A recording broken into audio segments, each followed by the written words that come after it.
بسم اللہ الرحمن الرحیم افضل ما توتی احدا من خلقک، اس سے زیادہ عطا فرما جو تو نے اپنی مخلوقات میں کسی بھی ایک کو عطا کیا۔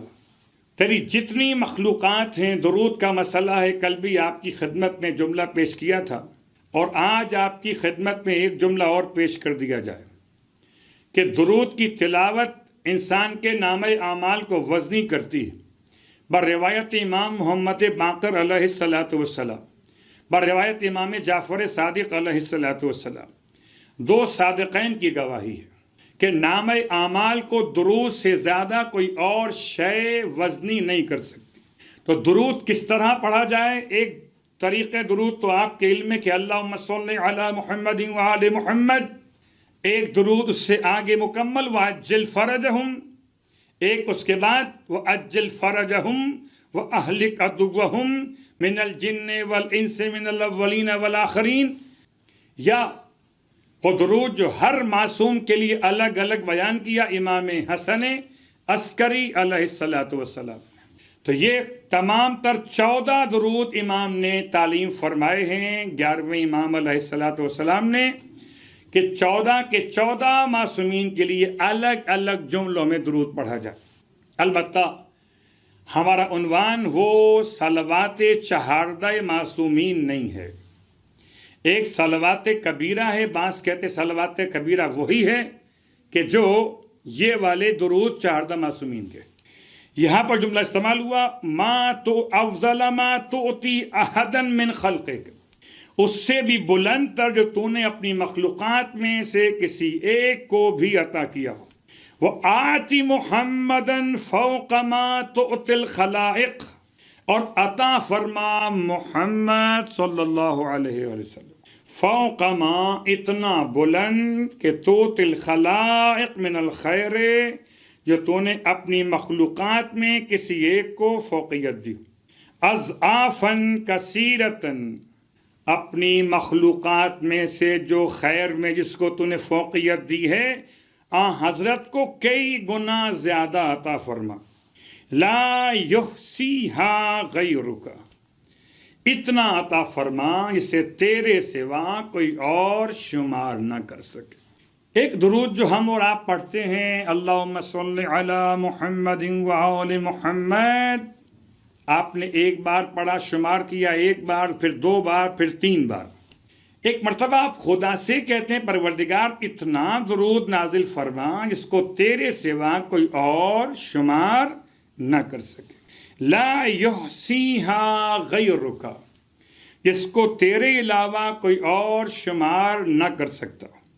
اللہم صلی علی محمد وآل محمد، اے خدا درود نازل فرما محمد اور آل محمد پر۔ اطیب، کیسا درود؟ پاکیزہ تر، پاک تر، و اطہر، پاکیزہ تر، ایک طیب ایک طاہر، و ازکا، عمدہ تر، و انما، بہترین، و افضل، اور زیادہ اس سے، ما صلیت علی احد من الاولین والآخرین، کہ جو اولین و آخرین میں کسی ایک پر بھی تو نے بھیجا ہو، اس سے زیادہ افضل۔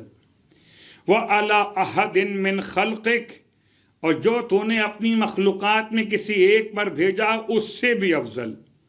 یا ارحم الراحمین، اے رحم کرنے والوں میں سب سے زیادہ رحم کرنے والے، ہمارے اس درود کے کلمات کو اپنی بارگاہ میں قبول فرما۔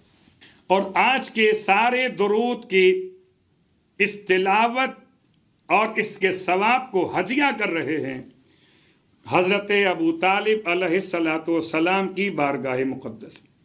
اور اس سے پہلے کہ جناب ابو طالب علیہ السلام کے حوالے سے کچھ باتیں آپ کی خدمت میں بیان کی جائیں، تسبیح کے عنوان سے روزانہ آپ کی خدمت میں باتیں بیان ہو رہی ہیں، اور میں نے کل آپ سے ایک جملہ بیان کیا تھا، 2 باتیں اس کے حوالے سے آج مکمل کر دوں، اور آج بھی لفظ سبحان اللہ کا تمام تر اجر و ثواب ہدیہ کریں گے۔ روایت، 1 مرتبہ تسبیح کا ثواب۔ پہلی بات تو یاد رکھیں کہ تسبیح اگر تلاوت کی جائے بر روایت سرکار ختمی مرتبہ صلی اللہ علیہ وآلہ وسلم بغیر کسی تعجب کے اگر کوئی اللہ کی تسبیح بیان کرے، خلق اللہ منہا طائرا اخضر، خدا تسبیح کے کلمات سے ایک پرندے سبز رنگ کو خلق فرماتا ہے۔ طائرا اخضر، ایک ایسا پرندہ خلق فرماتا ہے جو سبز رنگ کا ہو۔ یستظل بظل العرش، جو رہتا ہے عرش الہی کے سائے کے اندر، یسبح، اور اللہ کے لیے تسبیح بیان کرتا رہتا ہے، فیکتب لہ ثوابہ الی یوم القیامت، اور اس کی تسبیح کا سارا ثواب اس پڑھنے والے کے نام اعمال میں لکھا جاتا ہے۔ دو سبحان اللہ ایک تعجب کے ساتھ، جب خدا کی صنائیت میں غور کیا تب آپ نے کہا سبحان اللہ، ایک بغیر تعجب کے ساتھ سبحان اللہ بیٹھے بیٹھے ذکر خدا کیا، سبحان اللہ، اس کا ثواب ہے۔ امام محمد باقر علیہ الصلوۃ والسلام ارشاد فرماتے ہیں کہ من قال سبحان اللہ من غیر تعجب، جو اللہ کے لیے تسبیح بیان کرے بغیر تعجب کے، خلق اللہ منہا طائرا لہ لسان، اللہ اس کے لیے خلق فرماتا ہے ایسے پرندے کو جس کی ایک زبان اور دو پر وجناحان، یسبح اللہ، اور اللہ کی تسبیح بیان کرتا ہے، انہو فی المسبحین، تسبیح کرنے والوں میں، اس کی طرف سے، حتی تقوم الساعہ، یہاں تک کہ قیامت قائم ہو جائے۔ اتفاق سے پھر تسبیح کی بات میں پرندے کا تذکرہ آ گیا۔ جناب سلیمان ابن داؤد علیہ السلام، کتاب عدت الدائی میں روایت جناب سلیمان ابن داؤد کے حوالے سے، جب آپ کا لشکر آپ کے تخت کے ساتھ ساتھ روانہ ہے، جن اٹھائے ہوئے آپ کے تخت کو، اور تخت پر کرسیاں بچھی ہوئی، اس میں اتنی کرسیاں کہ 600,000، 6 لاکھ کرسیاں بچھی ہوئی ہیں، اتنا بڑا تخت ہے، کرسی پر انبیاء بیٹھے ہیں، علماء بیٹھے ہیں، اور مشیران حکومت بیٹھے۔ ایسے میں آپ کے تخت کو جاتے ہوئے دیکھا، زمین پر کام کرنے والے ایک کسان نے، حراث، زمین کھودنے والا، اور جیسے ہی اس نے حضرت سلیمان ابن داؤد کے تخت کو دیکھا تو ایک مرتبہ اس نے تخت کی تعریف کی، اور یہ خبر پہنچا دی ہوا نے جناب سلیمان کے کانوں تک۔ وہ کہہ رہا تھا اللہ نے داؤد کے بیٹے کو بڑا ملک عظیم دے دیا ہے۔ تو داؤد کا بیٹا اپنے تخت کو لے کر اپنے لشکر کے ساتھ وہاں اتر گئے، اور جا کر کسان سے ملاقات کی، اور فرمانے لگے میں تجھ سے ملاقات کرنے اس لیے آیا کہ تاکہ تجھے سمجھاؤں کہ تو نے جو اس تخت کو دیکھ کر تعریف کی ہے کہ اللہ نے داؤد کے بیٹے کو ملک عظیم عطا کر دیا ہے، تو یاد رکھنا ایک مرتبہ اللہ کے لیے سبحان اللہ کہنا، جسے اللہ قبول فرما لے، وہ خیر مما اوتی آل داؤد، وہ جو آل داؤد کو دیا ان تمام تر نعمت ہے دنیا سے بہتر ہے تیرا ایک مرتبہ سبحان اللہ کہنا۔ وفی حدیث آخر لأن ثواب التسبیح ہے یبقى، اس لیے کہ تسبیح کے ثواب باقی رہے گا، وملک سلیمان یفنا، اور سلیمان کی حکومت بالآخر ختم ہو جائے گی۔ بہت سارے ابواب تسبیح کے حوالے سے، اور چونکہ کل آپ کی خدمت میں یہ بیان کر دیا گیا تھا کہ تسبیح کو بیان کریں گے جو تسبیح ذوالقرنین، اور تسبیح ذوالقرنین کو اس طرح سے بیان کیا گیا ائمہ کی روایات میں، امام محمد باقر علیہ السلام، کہ ذوالقرنین جیسے پیغمبر نے حجہ ذوالقرنین فی 600,000 فارس۔ ذوالقرنین کون تھے ان کے بارے میں اختلاف ہے، اللہ کے ولی تھے کہ بادشاہ تھے۔ حج کیا ذوالقرنین نے اپنے 6 لاکھ سپاہیوں کے ساتھ، حرم میں داخل ہوئے، اور جناب ابراہیم علیہ السلام سے ملاقات ہوئی۔ جب ابراہیم علیہ السلام نے پوچھا کہ کس طرح فاصلہ طے کیا زمانے کا، تو جواب میں کہا میں نے 11 کلمات کے ذریعے سے فاصلہ طے کیا، سبحان من ہوا باق لا یفنا، سبحان من ہوا عالم لا ینسا سبحان من ہوا حافظ لا یسقط الی آخر سبحان من ہوا دائم لا یسہو۔ روایت کتاب بحار الانوار سے، مستدرک سے اور صحیفۃ النبویہ سے انبیاء کی دعاؤں میں۔ اس کے بعد جناب عیسیٰ علیہ السلام کی تسبیح سبحان اللہ ملء سماواتہ وارضہ ومداد کلماتہ وزنت عرشہ ورضا نفسہ۔ کہتے ہیں جب اس تسبیح کو سنا ابلیس نے جناب عیسیٰ علیہ السلام کی زبان مقدس سے، تو اس طرح سے کہ چہرے کے بل گر پڑا، اور تسبیح کی اہمیت اتنی بلند، اللہ اکبر، وہ تسبیح جو جناب سرکار ختم یہ مرتبت صلی اللہ علیہ وآلہ وسلم کے حوالے سے بیان ہوئی۔ سنی روایت امام جعفر صادق علیہ السلام سے، آپ نے اپنے آبا سے اور انہوں نے مولائے متقیان سے، کہ اللہ نے پیغمبر کے نور کو رکھا حجاب قدرت میں 12,000 سال۔ آپ کہتے تھے سبحان ربی الاعلی۔ حجاب عظمت میں رہے 11,000 سال، پڑھا سبحان عالم السر۔ حجاب منت میں رہے 10,000 سال، پڑھا سبحان من ہوا قائم لا یلہو۔ حجاب رحمت میں رہے 9,000 سال، پڑھا سبحان الرفیع الاعلی۔ حجاب سعادت میں رہے 8,000 سال، پڑھا سبحان من ہوا دائم لا یسہو۔ حجاب کرامت میں رہے 7,000 سال، پڑھا سبحان من ہوا غنی لا یفتقر۔ حجاب منزلت میں رہے 6,000 سال، پڑھا سبحان العلیم الکریم۔ حجاب ہدایت میں رہے 5,000 سال، پڑھتے رہے سبحان ذی العرش العظیم۔ حجاب نبوت میں رہے 4,000 سال، پڑھتے رہے سبحان رب العزت عما یصفون۔ حجاب رفعت میں رہے 3,000 سال، پڑھتے رہے سبحان ذی الملک والملکوت۔ حجاب ہیبت میں رہے 2,000 سال، سبحان اللہ وحمدہ پڑھتے رہے۔ حجاب شفاعت میں رہے 1,000 سال، سبحان ربی العظیم وبحمدہ پڑھتے رہے۔ غور کیجئے سرکار ختم یہ مرتبہ صلی اللہ علیہ وآلہ وسلم کے بارے میں، یہ امام کی روایت 12,000 سال، 1,000 سے 12,000 سال، میں یوں کہوں کہ رکوع سے سجدے میں جانے تک کا وقت ہے۔ سجدے میں سبحان ربی الاعلی اور رکوع میں سبحان ربی العظیم وبحمدہ۔ اللہ کے رسول نے ہر ایک حجاب میں خدا کی تسبیح بیان کی۔ اس کے بعد آخری مرحلے پر حضرت ابو طالب علیہ السلام کے ذکر مقدس سے پہلے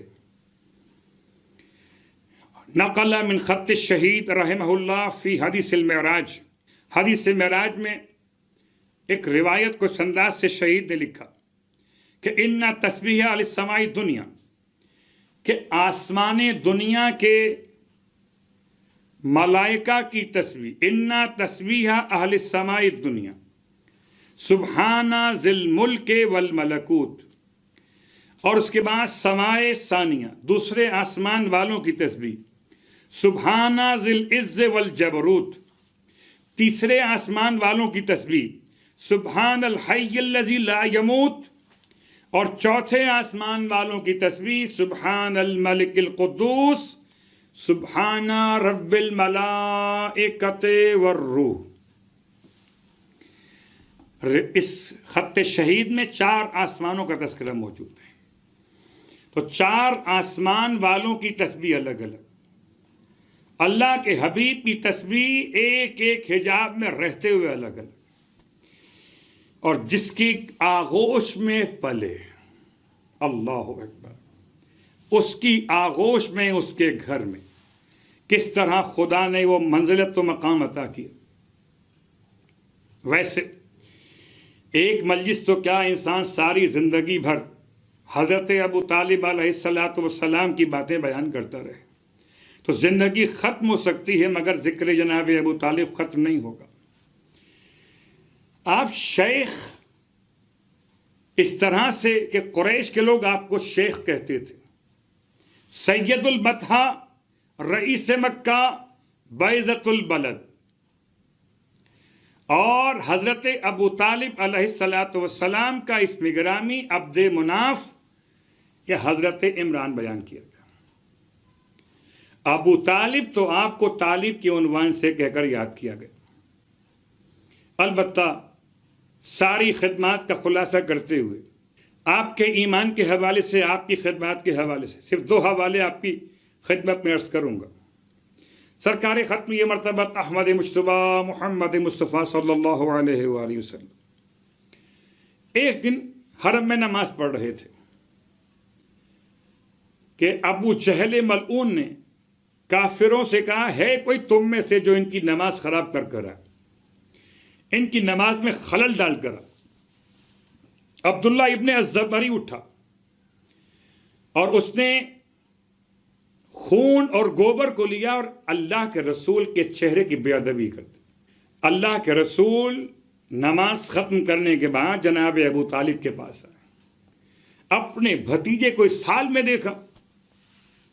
آج بڑے عاشقان پیغمبر، بڑے محبان رسول خدا اس طرح سے پروانے دکھائی دیتے کہ ناموس رسالت پر جان بھی قربان کر رہے ہو، کوئی ابو طالب کی طرح عمل کی منزل پر آگے بڑھنے والا۔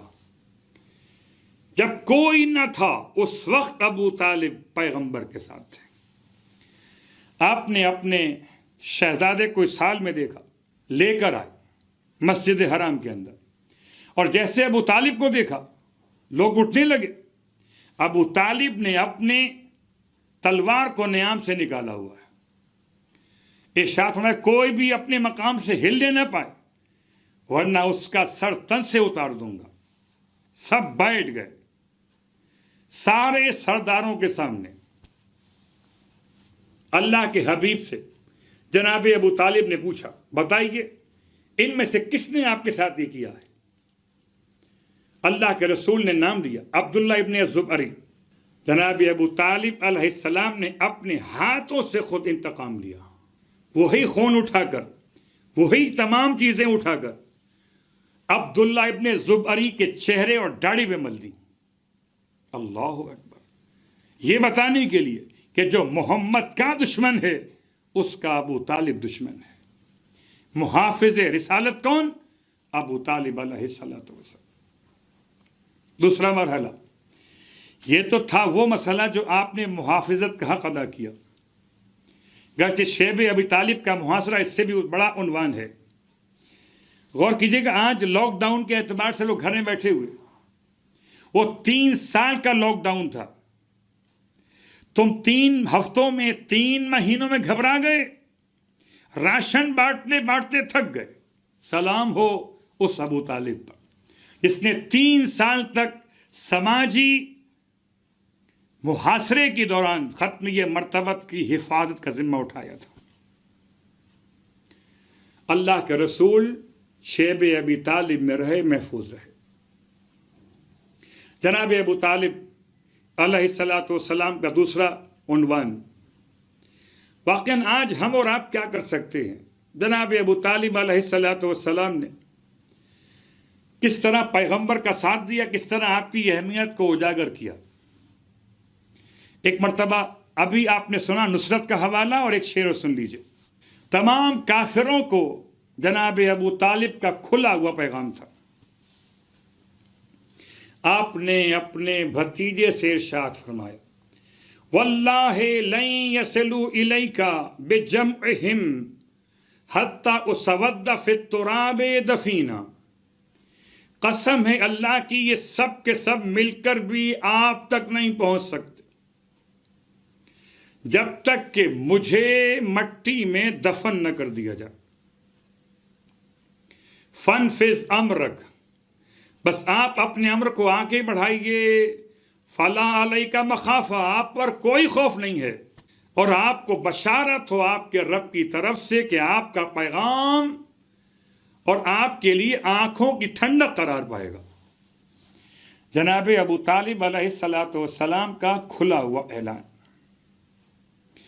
اور ان اشعار کو علماء اہل سنت نے بھی اپنی کتابوں میں لکھا۔ جناب ابو طالب علیہ السلام کا عقیدہ آپ کے اپنے کلام سے، واللہ جو قسم خدا کی کھاتا ہو، جو محبت محمد سے کرتا ہو، اس کو کہتے ہو کہ کافر تھا۔ اللہ اکبر۔ کچھ اس انداز سے تعصب بڑھا کہ جناب ابو طالب علیہ السلام کے کفر میں یہاں تک آگے بڑھ گئے کہ رسول خدا کے والد کو اور والدہ کو دونوں کو کافر کہہ دیا، یہ بتانے کے لیے کہ اگر ان کے والدین کافر ہو سکتے ہیں تو چچا ہو گئے تو کیا ہوا۔ اللہ اکبر۔ اور اس حد تک ہوشیاری دکھائی کہ پیغمبر کو 40 سال کے بعد نبی مانا، کہ اگر 40 سال ابتدا میں نبی مان لیتے بچپن سے تو انہیں ماننا پڑتا کہ ابو طالب نے نبی کو پرورش کیا تھا۔ ختم یہ مرتبت احمد مجتبی محمد مصطفیٰ صلی اللہ علیہ وآلہ وسلم۔ تو اللہ کے رسول کی حمایت اور محبت میں ایک شعر نصرت ابو طالب کے اس ایک اشارے کے ساتھ۔ اب آئیے اگلا مرحلہ۔ جناب ابو طالب علیہ السلام کا زمانہ ہے اور مکے میں قحط پڑ گیا۔ مکے کے رہنے والے جناب ابو طالب کے پاس پہنچے اور پہنچنے کے بعد کہتے ہیں کہ اے سردار مکہ، قحط پڑ گیا، اب آپ اللہ کی بارگاہ میں آپ وسیلہ بن کے دعا مانگیے کہ اللہ بارش برسا دے۔ غور کیجیے گا، سرداری ہے، لوگ آ گئے پاس میں تو یہ خود دعا مانگ لیتے، اور خود دعا مانگتے تو قبول ہوتی کہ نہیں ہوتی؟ اگر عبد المطلب کی دعا قبول ہو سکتی ہے تو ابو طالب کی دعا بھی قبول ہو سکتی ہے، لیکن اگر خود دعا مانگ لیتے قبول ہو جاتی، مگر زمانے کو دکھایا کہ وسیلہ مصطفیٰ کی ذات ہے۔ آپ گھر گئے، گھر سے عبداللہ کے یتیم کو لیا، گوہر آبدار کو لیا، اور خانہ کعبہ کے صحن میں پہنچے۔ اپنے شہزادے کو دونوں ہاتھوں سے اٹھا کر کعبے کی دیوار کے ساتھ مس کر دیا۔ کم سن ہے پیغمبر، ابو طالب علیہ السلام نے دونوں بازوؤں سے اٹھا کر بلند کیا، اتنا بلند کیا، اتنا بلند کیا کہ آپ نمایاں ہو گئے، اور کعبے کی دیوار سے آپ کو لگا دیا۔ اور اس کے بعد خدا سے دعا مانگی، پروردگار اس بچے کا واسطہ کہ مکے والوں کو پانی پلا دے۔ دو باتیں یاد رکھیں، بارش تو ہوئی اپنے مقام پر، لیکن جناب ابو طالب علیہ السلام نے رسول خدا کو دونوں ہاتھوں سے اٹھا کر کعبے سے لگایا اور اتنا بلند کیا کہ نمایاں کر دیا۔ تو پھر اس کا جواب غدیر خم کے میدان میں سرکار ختم یہ مرتبہ صلی اللہ علیہ وآلہ وسلم نے اس طرح سے دیا کہ فرزند ابو طالب کو اپنے دونوں ہاتھوں سے اٹھایا اور اتنا بلند کیا کہ سفید یہ بغل نمایاں ہو گئے۔